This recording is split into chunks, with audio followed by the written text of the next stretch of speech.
که دور میشن، سلام سردم به زور میگن. آدمو از مرگ و خون میگن، با صد تا حسرت به گور میرن. آدمو از هم که دور میشن، سلام سردم به زور میگن. آدمو از مرگ و خون میگن، با صد تا حسرت به گور میرن. چقدر عقده نگه داشتم تو دل پیرم، چقدر دویدم و فهمیدم رو ترد میلم. وقتی منو دیدی به هم میگی چه قبراق شدی، ولی من میدونم از تو چقدر ترکیدم. اون آدما که نوکرتن بهت میگن، با چند تا کلام چرب زبونی تو دلت میرن. کافیه که بلا استفاده بشی، اون وقت میبینی که مثل یه تیکه ورق جرت میدن. قفلی حرف دلو به غریبه گفتی، واسه زخم همه مرهمی صلیب سرخی. به تو که رسید هلت دادن سری بیفتی، رو تل موشه که پیدا میکنی پنیر مفتی. یاد نگرفتم از کسی درس اتحاد، فقط یاد دادن که برم جلو با ترس و استراب. تجربه هام به هم قصه داد تا مثل باد استفاده کنم از این استعداد. چه نقشه ها که پشت سرم واسم میچینن، منم از این که فکرشون کوتاه ماتم میگیرم. واسم مهم نیست من که پای کارم میشینم، ولی خیلی غم انگیزه وقتی دارم میبینم آدمو از هم که دور میشن، سلام سردم به زور میگن. آدمو از مرگ و خون میگن، با صد تا حسرت به گور میرن. آدمو از هم که دور میشن، سلام سردم به زور میگن. آدمو از مرگ و خون میگن، با صد تا حسرت به گور میرن.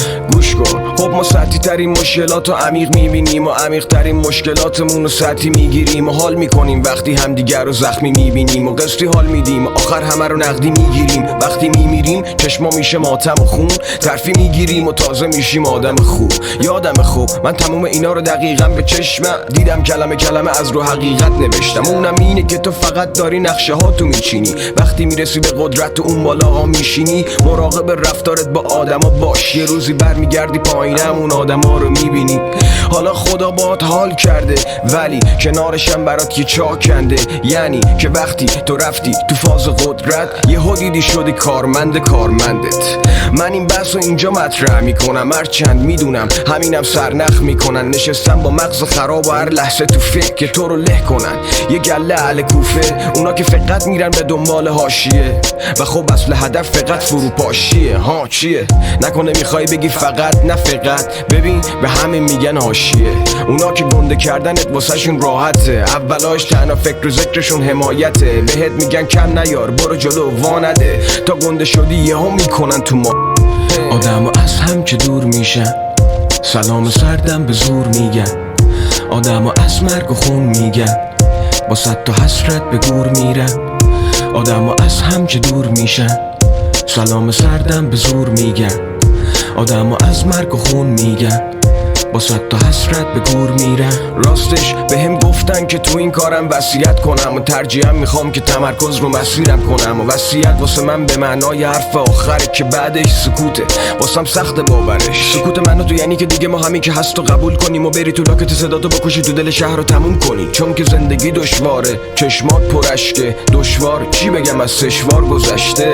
خنده داره ولی داخلش تلخه، نتیجه اینه که سکوت تنها حاصلش یه زخمه کاری که مغز تو از درون پاشی. مهم اینه که هر جوری دوست داری همون باش. من که تو چشم دور بریامو دور میبینم، با ذوق و شوق میشینم و یه کارتون میبینم. هنوز با گیر دادنای مادرم جون میگیرم، هنوز با دمپایی از سر کوچه نون میگیرم. هنوز تو اوج بلندی از همه خارترم، هرچی پخته بشم باز از همه خامترم.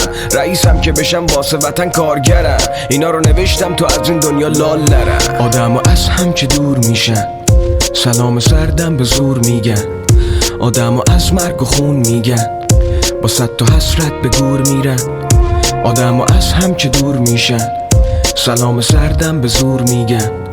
آدمو از مرگ و خون میگن، با صد تا حسرت به گور میرن.